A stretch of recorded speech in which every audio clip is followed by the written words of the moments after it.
Hello, couples. Thanks for tuning in to learn some really effective communication tools that can benefit your relationship with your partner.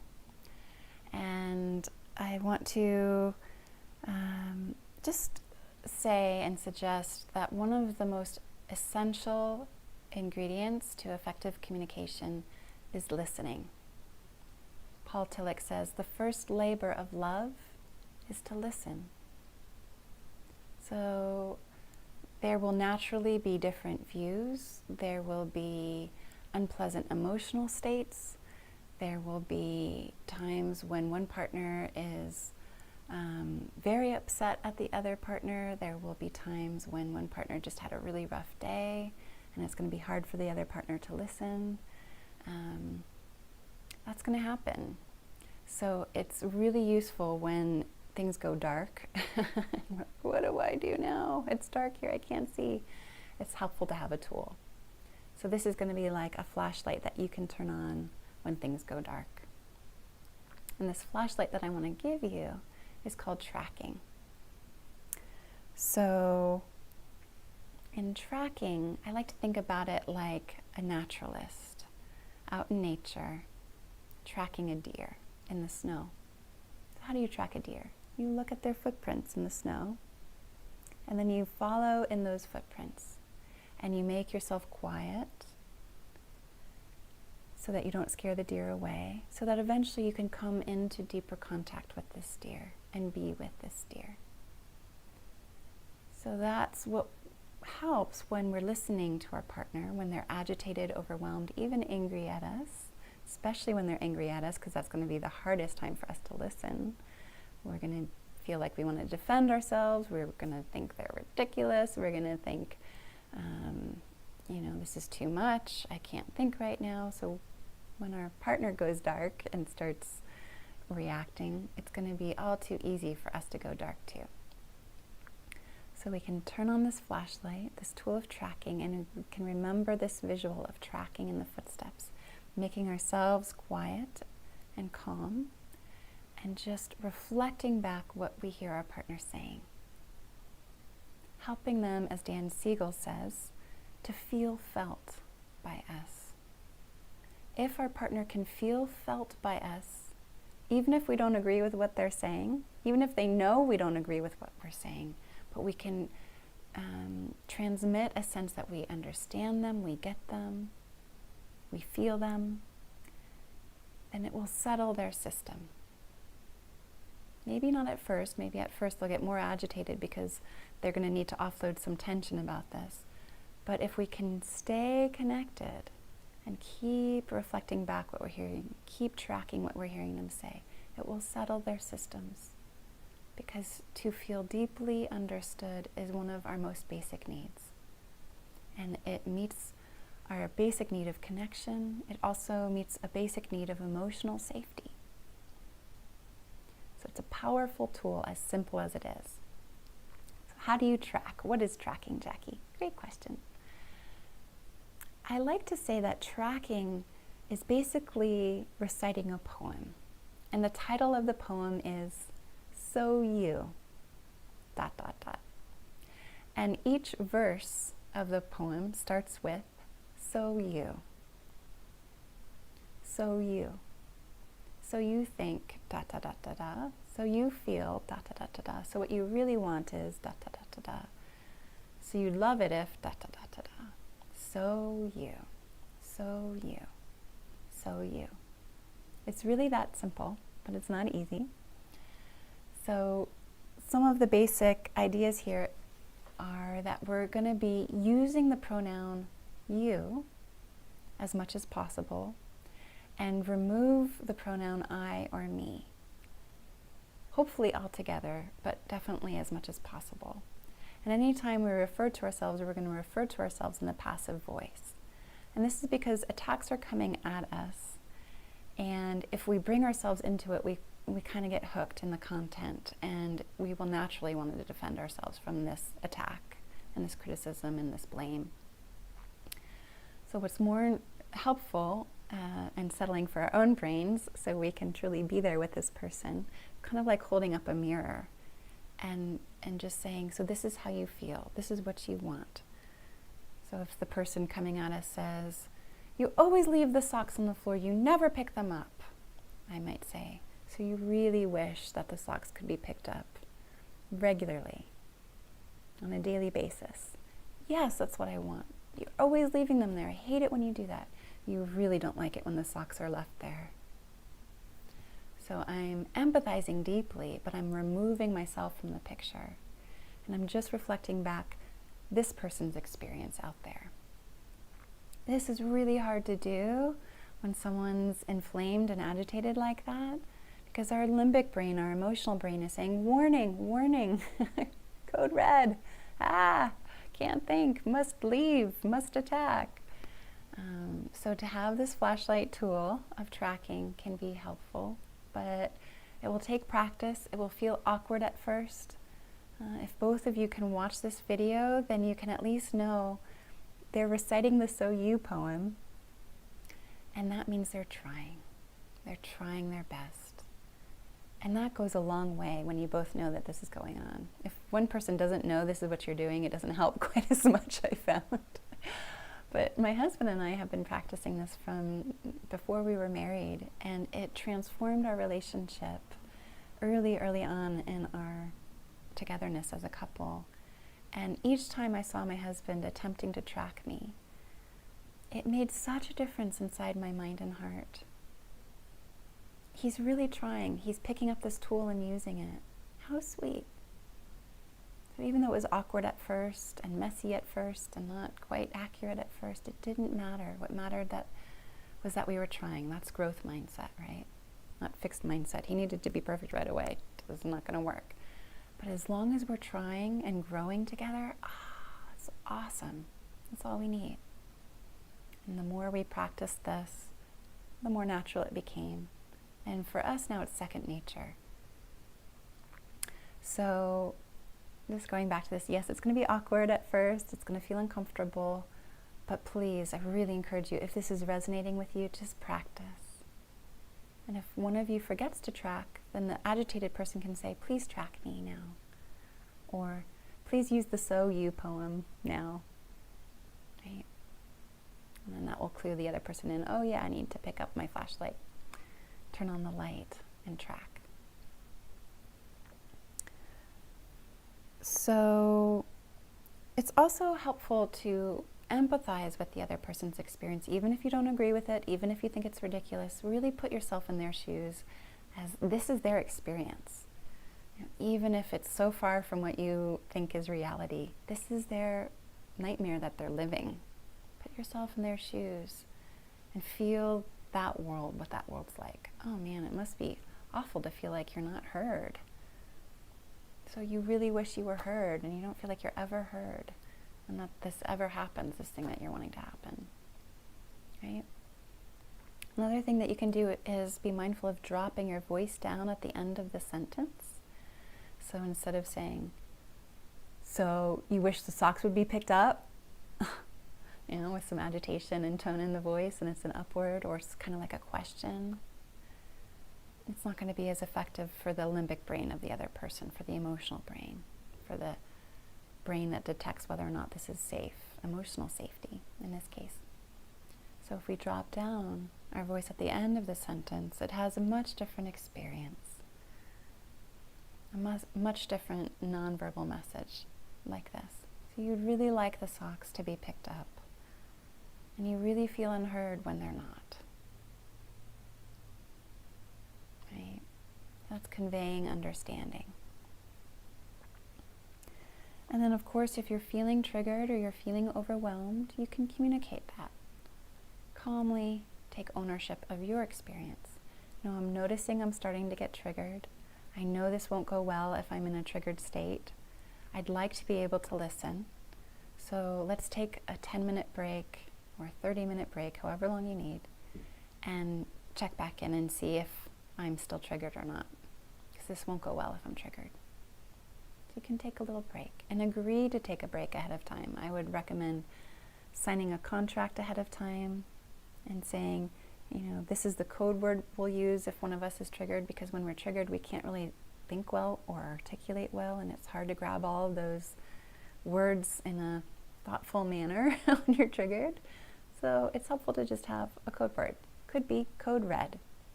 Code red. Let's take 10. I'll get back in touch with you in a little bit. So I would recommend just writing a little agreement about that and using the word that suits you best. And maybe each of you will say a different word if you can't agree on one word. So when I'm triggered, I'll say code red, and maybe you'll decide that when you're triggered, you're going to say banana cream pie. Maybe something humorous will suit you better. Okay? So that's the tracking, and I've taught this to many couples. Most couples need a lot of support with tracking, as simple as it is. I'll teach the skill, and I'll invite them to explore it in the room, and I often need to sit by the person who's doing the tracking and coach them on how to convey understanding back with the poem So You. It's all too easy to get into this desire to defend ourselves. And the couples almost always say, but what about me? I need to be heard too. And yes, you do. In order to deepen connection and relationship and a sense of emotional safety, which is vital for us as humans, you will need to be heard too. And there's a tool for that. So first, track. Track until the other person feels deeply heard and satisfied. And then either at that sitting or maybe at another sitting, you can share your experience. And the tool for that is an impact statement. So when we have an impact statement, instead of using the pronoun you, we use the pronoun I. And it's more than just an I statement. In an impact statement, we want to refrain from using the word you altogether. And that little linguistic shift will help to engage our higher order thinking brain, because now I have a higher order task. I need to make sure I'm not using the word you. This is profound. Removing the word you from the discussion will help to remove the sense of blame and attack that so often gets embedded and embroiled in conflict between partners. So unuseful, so unhelpful. Often a sense of violence and really feeling attacked can come out of this experience, and is so disruptive for a relationship. So I really encourage you, when you're making an impact statement, when you're talking about your experience, to practice the art of removing the word you from all verbiage. If you need to convey something about out there, then you can say it in a passive voice. So going back to the socks example, if I were really awake and aware in the moment and I were using my flashlight, if I were bringing light to this situation and wanting to awaken us in this discussion, I wouldn't say, I hate it when you leave the socks there. You always leave the socks there. You never pick them up. I would never say anything like that. I don't think I've ever said anything like that. No. I really have a practice of not attacking and blaming. And this is out of love of my relationship with my husband and my children and my child. I consider that a violent act myself. So I want my home to be a safe place. Out there in the world, all sorts of things are going to happen beyond my control, and my child and my husband will come into contact with lots of different forms of violence. But no way, not in my house. My house is a safe zone. My house is a safe haven. We don't speak to each other that way in my house. In our house. And this is an agreement my husband and I made early on. So instead of saying, you don't ever, you never, blah, blah, blah, blah, globalizing, over generalizing, attack, I would say,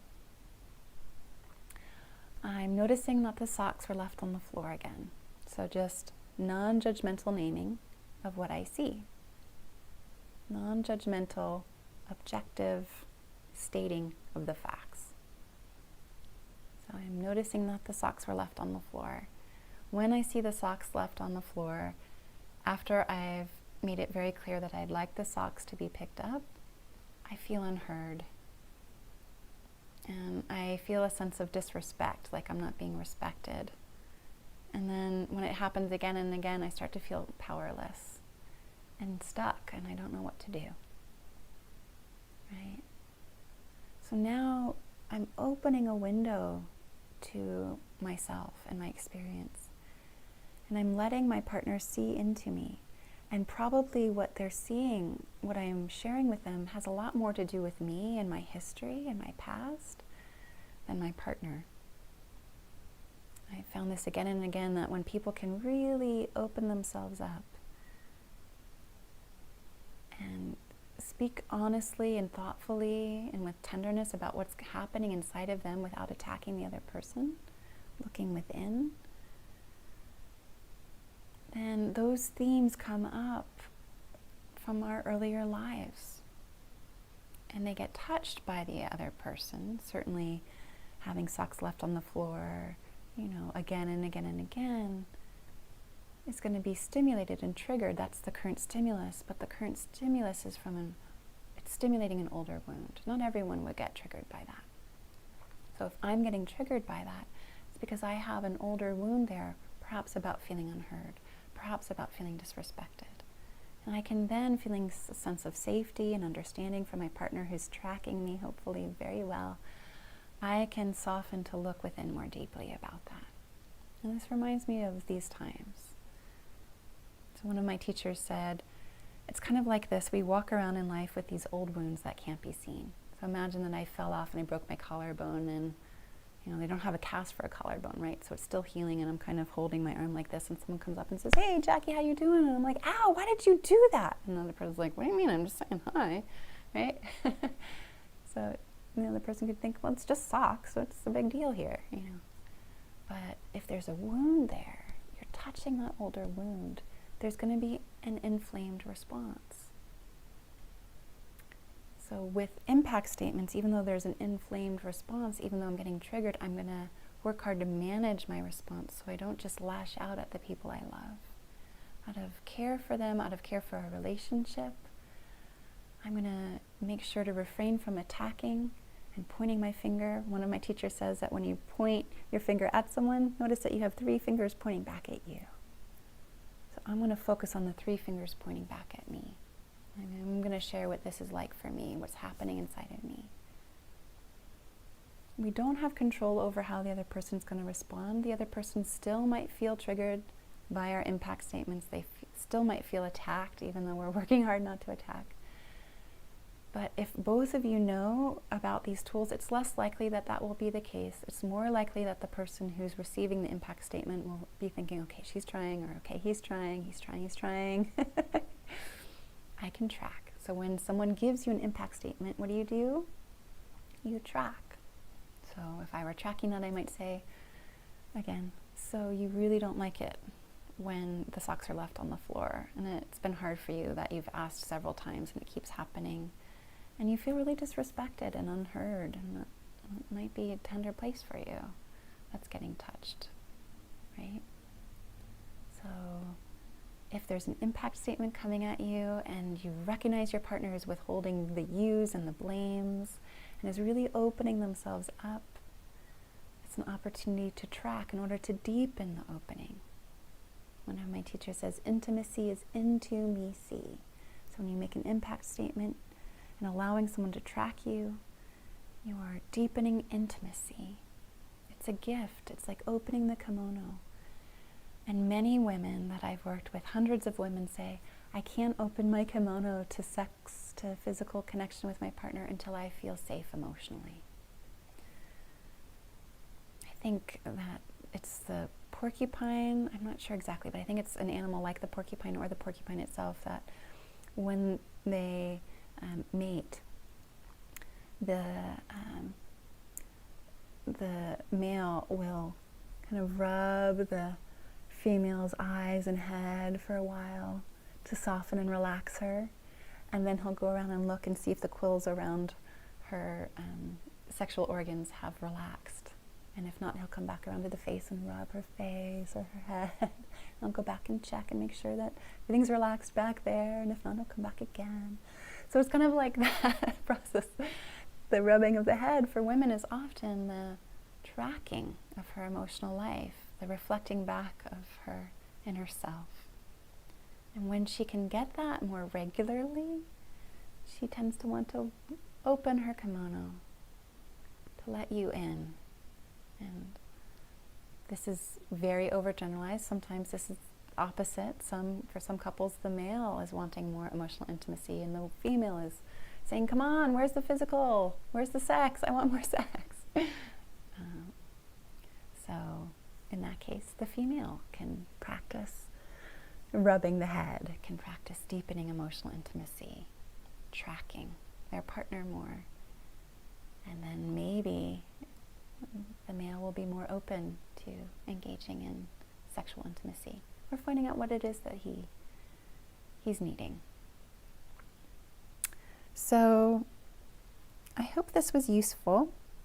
There are a couple of great questions that I've received when I share this information, so I'll share these questions. So one question is, well, what happens if I want to track but my husband's completely silent? Great question. So what I want to say is that it can be very frustrating if someone's stonewalling and just going silent on you. And I think you could track that. You could say, very gently, without emotional heat or blame. So you're really quiet. So you're feeling like you don't want to talk at all right now. So you'd rather not say anything. Or maybe it's hard for you to come up with words to say right now. And if they're still not talking, after you're tracking them so beautifully, you could say, so maybe it's time for a break. I'm starting to feel triggered. It's a code red for me. Let's come back in 30 minutes and reassess if we can have this conversation now. That's one technique, one intervention. It's also helpful to recognize that men have been conditioned to not be in touch with their feelings. So if they have a big feeling coming up and they don't want to yell at you, they might just go into shutdown. And this happens in women too. It's just more often in men because of the way we've conditioned men in our culture and raised men to be out of touch with their feelings and their hearts. My husband, earlier on in our relationship, once described it to me like this, and I was so grateful that he was able to communicate this to me. He said, it's kind of like a snow globe that's been shaken. And everything's a blur, and I don't understand what's happening in me. And it takes time for the snow to settle and the fog to settle. And then after a while, I can understand what was going on. But I honestly don't know in the moment what's happening. And it helped me have so much compassion for him when I finally understood that that's why he was being silent in those moments. He really didn't know. He couldn't, even if he wanted to, communicate much of anything to me that would make sense. Right? So just patience and understanding, maybe asking your partner if that's the case for him or her, and tracking the silence. And then another question is, well, what happens if my husband is constantly yelling, constantly putting me down, dismissing my feelings, even though he's trying to track? He keeps saying, that's ridiculous, or you're just too sensitive, or you shouldn't be feeling that way. Or sometimes the wife is saying that, or the woman is saying that. So what happens if my partner is saying this? Well, if it really is getting to that state, then what I'd like to do is to invite you both to educate yourselves about verbal abuse. And verbal abuse doesn't have to be yelling, it doesn't have to be name-calling. There's often a misunderstanding about verbal abuse. Verbal abuse can be very insidious and quiet, just in terms of emotional abuse, which is constantly dismissing feelings and calling the other person sensitive, which is calling someone, names in a way. And there's some wonderful materials on this. I highly encourage you, both of you, to read Patricia Evans' work. She has a great book called The Verbally Abusive Relationship. She has a great book called The Verbally Abusive Man, Can He Change? She writes very compassionately with lots of understanding and empathy for both parties. And there's also a great book called Controlling People that she writes. And I think it's helpful to jump in at chapter 15 to read about some of the dynamics there. And people who tend to be controlling people tend to have a hard time with separateness, ideas that are different than theirs, ways of doing things that are different than theirs. And we all have a little bit of a hard time with that. So it's helpful for all of us to educate ourselves about this, really. And people who tend to be very, very rigid and very, very controlling have a harder time than this. And Patricia Evans says it's because of the ways that they were raised. And she says that they were raised backwards. And they were also treated as an object, and therefore treat others as an object. And she calls it Teddy, like a teddy bear. And they expect Teddy to act a certain way, and for a long time Teddy tends to act a certain way, but one day Teddy doesn't act the way that they wanted to, and then that causes problems. And she talks about that separateness that's hard, and this process of basically differentiation that's important for us to learn and grow into ourselves together and to support that process in each other. So I encourage you to read these books. She encourages you to sign a contract together about how we're going to treat each other. I've never found it helpful to write the contract alone. It doesn't usually work. If this is the case, get support, get help, get on board with someone who can help you write this contract as it's outlined in the book, and continue to refine it and enforce it. Find ways to enforce these things that you both agree to do, these things you both agree to not do. And this is how we're going to respond when one of us has an infraction on these agreements. And then refine it and work it and come back each week with your therapist or mediator and say, this was the infraction and this is how it unfolded. And this is what we need to do to refine our agreement together. I also encourage the person who tends to be the yelling one, or the one who's putting the other down or dismissing constantly their emotional experience. I encourage that person to look into anger management. Encourage that person to practice journaling every day. I encourage that person to get their own therapy if they can afford it, and if not, to join some sort of a support group that's free. Maybe AA, Alcoholics Anonymous. Even if you're not an alcoholic, you might be addicted to putting other people down so you can feel better. So this is very common in the darkness of our own homes, that's where we tend to treat people the worst. And what I want to do is help you awaken to the possibility that at home is where we bring the light. At home is where we can shine. Let's make our homes the safe haven, not only for ourselves and each other, but especially if we have children in the room, for our kids. Especially if we have children at home, for our kids, because they're watching us and they're learning from us every moment. So let's help each other grow. Let's help each other awaken to these dynamics. And together with our love and care and understanding and practice of these tools, let's transform. Blessings to you.